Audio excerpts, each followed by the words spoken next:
साथियों नमस्कार। Applied zoology के क्वेश्चनों की श्रृंखला में आज हम लाए हैं पहला क्वेश्चन, एक्वाकल्चर के लाभ लिखिए। एक्वाकल्चर के लाभ।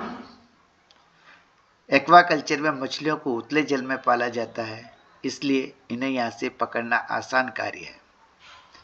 कुछ चुनी हुई जातियों को संवर्धन करा उच्च मात्रा में इन्हें प्राप्त किया जा सकता है। कृत्रिम खाद्य सामग्री से मछलियों का विकास एवं वृद्धि तीव्र गति से होती है और इस प्रकार की फसल को जल्दी ही प्राप्त किया जा सकता है। संवर्धन के दौरान संक्रमण के नियंत्रण पर ध्यान दिया जाता है, जिससे कि मछलियां सदैव स्वस्थ बनी रहती है। हाल ही में विकसित प्रेरित प्रजनन तकनीक के द्वारा अच्छी किस्म के अंडों की प्राप्ति व मछलियों के सर्वांगीण विकास जैसी प्रक्रियाएं मानव के लिए हितकारी सिद्ध हुई है। ये 5 लाभ है एक्वाकल्चर के। नेक्स्ट क्वेश्चन है, मछलियों का परिरक्षण करने की विधियां लिखिए। मछलियों को पकड़ने के उपरांत इनका परिरक्षण एक महत्वपूर्ण प्रक्रिया है, क्योंकि इस प्रकार मछलियों को सड़ने और गलने से बचाया जा सकता है। इसके लिए कुछ विधियां काम में लाई जाती है, जो इस प्रकार है: deep freezing, deep dry, refrigeration, सूर्य से शुष्कन, सूर्य क्यूरिंग, मोना curing, wet curing, salting, canning और स्मैकिंग। अब मैं इसको रिपीट करता हूँ: deep freezing, freeze drying, refrigeration, सूर्य से शुष्कन, सूर्य क्यूरिंग, मोना curing, wet curing, salting, canning, smoking. संवर्धन योग्य मछलियों हेतु भोजन क्या होना चाहिए? संवर्धन माध्यम में मछलियों का सामान्य भोजन पादप प्लवकों या फाइटोप्लैंक्टन्स या प्राणी प्लवकों या जूप्लैंक्टन्स के अतिरिक्त सड़ी गली पत्तियां, रोटीफार्स एवं क्रस्टेशियंस होते हैं। ये मछलियां मुख्यतः सर्वाहारी प्रकृति की होती है। वैसे शाकाहारी शुद्ध मांसाहारी प्रजातियों का संवर्धन भी किया जाता है।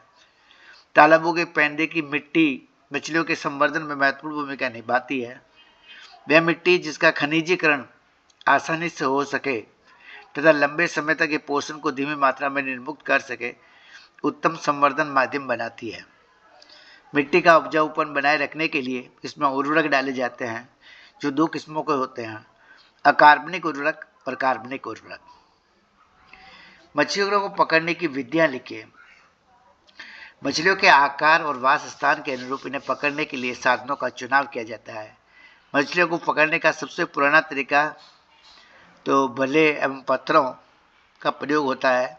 भाले एवं पत्थरों का प्रयोग होता था, किंतु नवीन तकनीकों में ये कार्य है: फंदे, stranding, angling, drag net, scooping, dip net, घाघरिया जाल, गिल नेट और पर्स नेट के द्वारा किया जाता है।